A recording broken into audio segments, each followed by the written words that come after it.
I dag skal vi prøve at undersøge, hvordan musklerne kan forandre sig på meget forskellige måder, hvordan de kan udvikle sig som følge af forskellige former for træning. Og vi har valgt sådan et meget bredt udsnit af forskellige træningsformer. For at kunne se forskellen på, hvilke muskler vi udvikler, har vi altså fundet 3 testpiloter, som absolut ikke ligner hinanden. Ja, vi har valgt en løber, som træner på en måde. Så har vi valgt en gymnast, som træner på en helt anden måde. Og endelig en, der træner hård styrketræning, så det er en helt tredje måde at træne sine muskler på. Og hvis vores testpiloters muskler gjorde dem til dyr, så ville de udgøre en broget flok. Jeg er en bjørn. Jeg er en vildhund. Jeg er en gepard. Både vægtløfteren, løberen og gymnasten skal bruge deres muskler under sport. Nu udsætter vi dem for de samme 4 styrkeprøver for at se, hvordan de klarer sig i forhold til hinanden. Hold den! Hold den! Og slap af. Vi vil lave forskellige målinger, som fortæller noget om, hvordan musklerne har udviklet sig forskelligt som følge af deres træning. Vi vil nu finde ud af, hvem af de 3, der er stærkest, har de hurtigste muskler, har bedst kondition, og hvem der forbrænder mest fedt. I den første test, der vil vi gå ind og undersøge, hvordan deres muskelstyrke er. Det er min hjemmebane, og jeg styrketræner meget, så derfor burde jeg også være stærkere end dem. Så Rasmus, er du ved at være varm? Ja. Når vi gør det umuligt at bevæge andet end de muskler, vi måler på, og samtidig beder testpiloterne om at presse så meget de kan, får idrætsforskerne tal på, hvem der har størst maksimal styrke. Vi har alle sammen brug for at have en vis form for styrke i musklerne, fordi det er simpelthen det, der gør, at vi kan klare vores dagligdag. Godt, Rasmus. Nu er dit ben det er låst, og nu er vi klar til at teste dig. Så når jeg tæller ned fra 3 lige om lidt, så sparker du igennem alt, hvad du kan. Ja, mit venstre ben i forhold til Kennys, det er nok noget mindre i omfang. 3, 2, 1. Og spark alt, hvad du kan. Hold den, hold den, hold den. Og spark alt, hvad du kan. Alt, hvad du kan. Hold den, hold den, alt, hvad du kan. Hold den, hold den. Og slap af. Den første test, vi lavede, den viste os noget om den maksimale styrke. Og jeg må sige, det er gået helt som forventet, at Kenny, som den meget styrketrænende, også har en fantastisk kraft i sin lårmuskel og har det, der hedder 361 Nm som det maksimale styrke. Vi kan tydeligt se på testresultaterne, at den, der træner hård styrketræning, også er den, der har fået de største muskler og er den, der er stærkest. Og det ligger noget over det, som Andreas som gymnast har med 319. Og helt i bunden, ikke overraskende, der ligger orienteringsløberen, som jo ikke er vant til at aktivere sine muskler på den måde. Han ligger med 232, altså bare cirka 60-65% af, hvad Kenny kan præstere i lårmusklen. I den første og mest forudsigelige test er vores løber absolut slappest, mens vægtløfteren placerer sig højt i toppen. Og det kan vise sig at være godt for ham senere i livet. Den måde, han træner på, det gør, at de enkelte muskelceller, de vokser, bliver større og større. Hvis det er sådan, at man har trænet meget styrke igennem årene og også bliver ved lidt op i den høje alder, jamen så har man jo et meget, meget højere udgangspunkt. Og derfor, vi kan ikke undgå, at man faktisk taber noget muskelmasse, når man kommer op i en højere alder, men man ligger på et meget højere niveau, og derfor går der meget, meget længere tid, inden man kommer i problemer, kan man sige, med at klare dagligdags aktiviteter.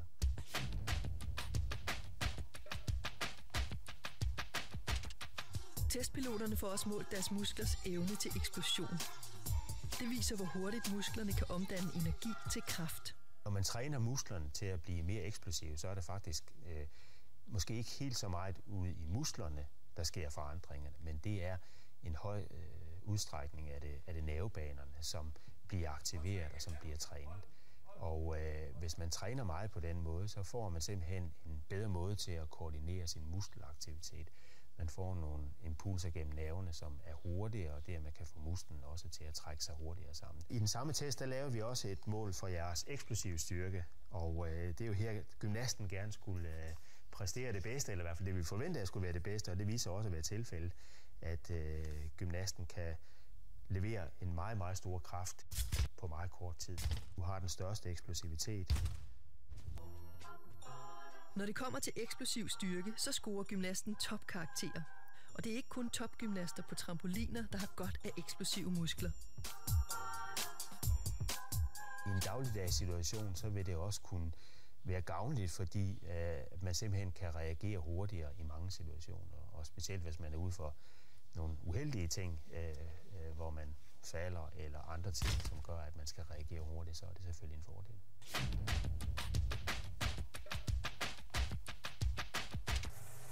Det vi skal gøre her, det er, at de 3 testpiloter kommer op og cykler på vores ergometercykel her, hvor det gælder om i princippet at køre så stærkt, som man overhovedet kan på de 5 minutter. Og det vi får ud af den test, det er, at vi kan måle ens kondital.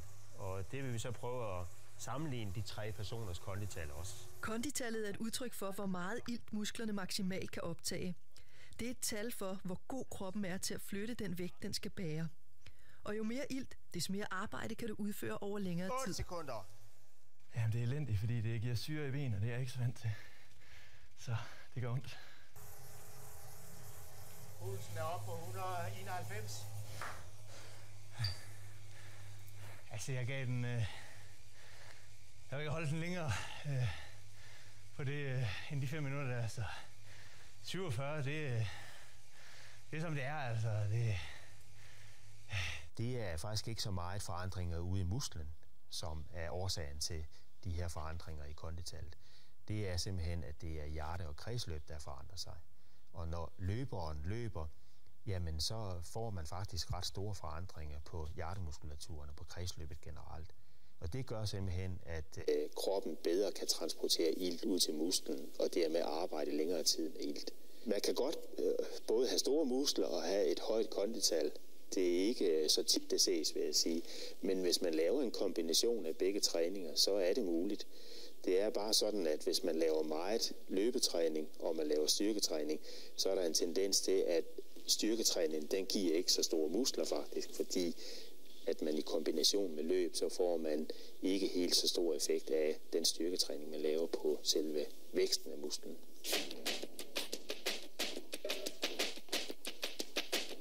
Kommer højere op.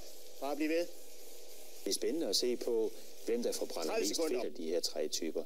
Fordi fedtforbrændingen er meget vigtig for, at man kan arbejde i mange timer. Men fedtforbrændingen er faktisk også gunstig, når vi ser på et sundhedsmæssigt perspektiv. Og hvis man har en god fedtforbrænding, jamen så får man også generelt et bedre kredsløb. Man får en bedre blodprofil af ens fedtstoffer. Og for at vi nu skal sikre, at I får ens betingelser, så får I så alle 3 det samme måltid.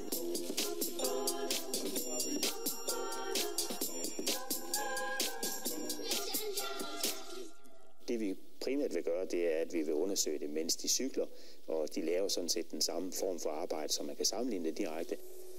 De 3 testpiloter skal cykle ved nøjagtig samme hastighed i 5 minutter. Forskernes iltoptager aflæser, hvor meget energi hver af testpiloterne forbrænder, men måler også på, hvor meget af den forbrændte energi, der stammer fra kroppens fedt. På den måde kan de finde ud af, hvilken slags atlet, der er mest effektiv til at smide fedt af sig. Din fedtforbrænding er helt anderledes, så du ligger på ca. 20% af den samlede energiomsætning, der kommer fra fedt, og så vil resten ca. 80% det vil komme fra kulhydrater. Så I bruger den samme energi, men din forbrænding af fedt, den er cirka det halve af, hvad Rasmus han havde på den samme hastighed. Resultaterne på cykeltesten, den viste meget tydeligt, at løberen er fænomenal til at forbrænde fedt. Testpiloterne har cyklet lige langt ved nøjagtig samme hastighed og belastning, så totalt forbrænder de hver især lige meget energi. Men når vi kigger på forskellen i, hvor meget energi de har forbrændt fra fedtdepoterne, så sker der noget. Det viser sig nemlig, at vores løber, altså ham med de mindste muskler, forbrænder dobbelt så meget fedt som de 2 andre, når han er aktiv. Jo, det er lidt vildt, synes jeg, altså, fordi at nu er okay. Jeg laver ikke så meget, men jeg cykler der hver dag. Og inde i musklen, der har vi flere mitokondrier, som er dem, der simpelthen skal forbrænde fedtet. De er ikke synlige udefra, men derimod, hvis man går ind og kigger i musklen, så kan man se, at der er flere af de her mitokondrier. Der kommer mange flere mitokondrier, de bliver også større. Og mitokondrierne, det er simpelthen dem, der forbrænder vores fedt. Uden mitokondrier, så kan vi ikke forbrænde fedt.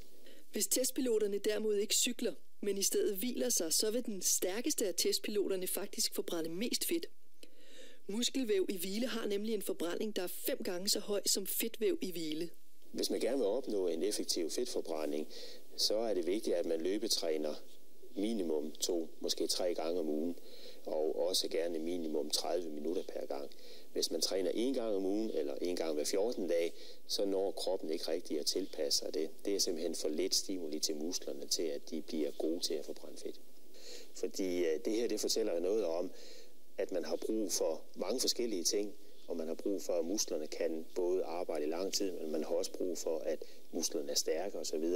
Så derfor er det en kombination af de forskellige former at træne på, som måske er det allersundeste. Man opnår sådan nogle fordele ved det ene, og så opnår man nogle andre fordele ved den anden form for træning. Så det bedste råd er jo faktisk, hvis man ser det som sundhedsmæssigt perspektiv, så er det egentlig at supplere sin træning med forskellige former for træning. På næste tirsdag handler Ha' det godt om kræsenhed.